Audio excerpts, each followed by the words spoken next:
Now, the European Union has often been criticized for burdening companies with too much bureaucracy. Now, the committee in Brussels is trying to cut down on some regulations. First, the supply chain law. Lars Holter is with Deutsche Welle and joins me from Berlin for more on that. Good evening to you, Lars. Now, what are you hearing from Brussels?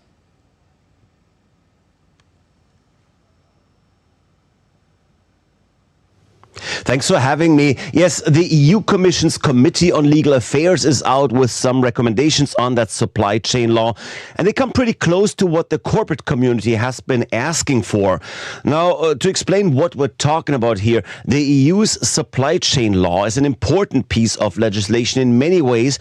It is in place to make sure that companies keep their supply chains clean by, for example, not allowing their suppliers to employ child labor or use slavery, or generally have unsafe or inhumane working conditions. Also, by forcing their suppliers to adhere to certain environmental standards, clean air, clean water and such.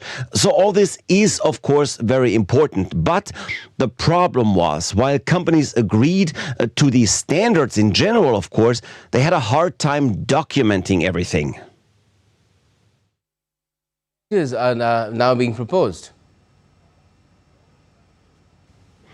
It's mostly about the documentation of supply chains. See, the problem has always been for the past few years, and basically for as long as the law had been in the making, the problem was that documentation is very costly. It takes a lot of effort for companies to follow their supply chains all the way to the raw materials and document things to the standard the EU had wanted to see. Especially small and medium-sized companies often said they would have to set up an entire new department to tackle the job, and that would have been cost prohibitive and definitely a competitive disadvantage in a world where companies outside the EU, let's look at Asia for example, already benefit from sometimes more lax regulation and mostly also a lower cost structure.